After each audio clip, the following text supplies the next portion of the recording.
there's all these different people in Syria, different tribes or ethnic communities, and there's the desire to make this a sectarian war. Can you describe the different people involved?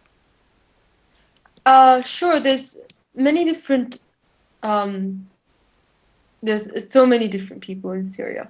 There's the Christians, there's the Muslims, and each can be divided into different groups. So there's also the Druze. The Druze are more in the south of the country, and a lot of them are in the Golan Heights as well. There's the Christians are Orthodox. They very ancient sect of Christianity, um, and this I guess the majority are the Sunni Muslims, who are can be divided into basically three groups.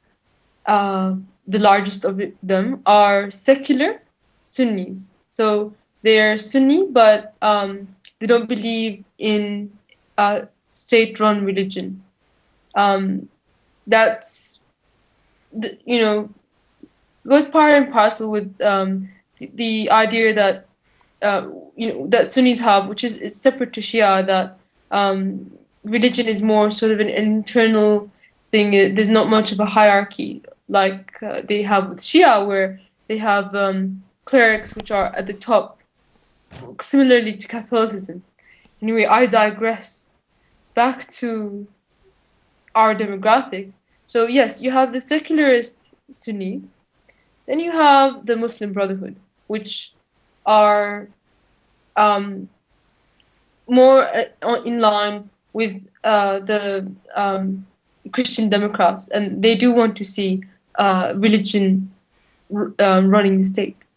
And now you have a new group, which is really not something we're used to seeing in Syria. Is the extremist Salafist Wahhabi type of Islam, which is more commonly seen in Saudi Arabia. Now, this is just something that's happened recently, within this year where all this stuff was happening. So I wouldn't even go as far as to describe them as being part of the Syrian demographic. Then you have a different sect of Islam called the Alawite sect, and this is the former president was a part of it, and the government is accused of nepotism when it comes to their own sect. However, the government is a secular government, and anyone of any religion can be in positions in government. So that's a separate argument. There are the Shias as well. So we also have a small Shia number, um, and they're those are the religions, the Christians, the Sunnis, the Alawites, and the Druze, um, and the Shia, if I didn't mention them. But there's also racial differences as well.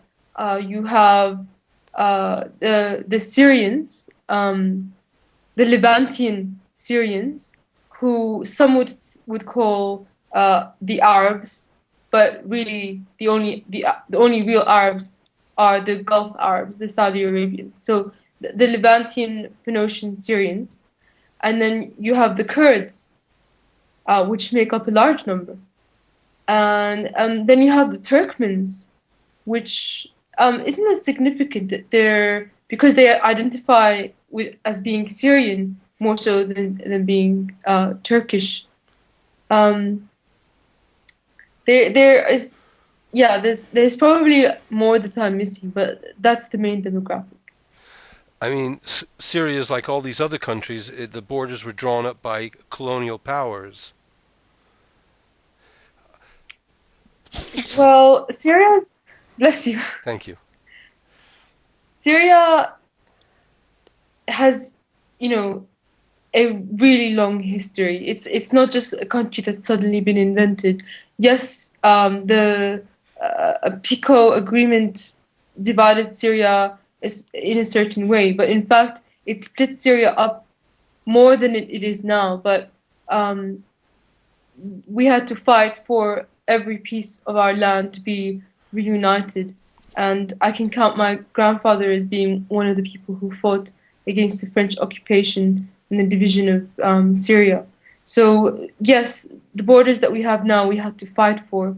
And Syria itself, the country, before the Ottoman Empire existed and was larger than the region that it is. It encompassed the Levant, um, and a part of that was Lebanon, and a part of that was Palestine. So, but certainly, I mean, I'm maybe Palestine is a stretch, but certainly Lebanon was a part of it, and it And was divided on religious grounds. on religious grounds, there's some ancient Christianity, or Syria had a made its mark in Christianity at some point. Is that correct? Oh, yeah. They still speak Aramaic in some cities in Syria, like uh, Ma'lula, and I'm sure I'm forgetting another major one. And there are churches in Syria that are basically bunkers that the very ancient Christians used to hide from the Romans. So I've been to one, and it's in Damascus in the old city. They're very beautiful.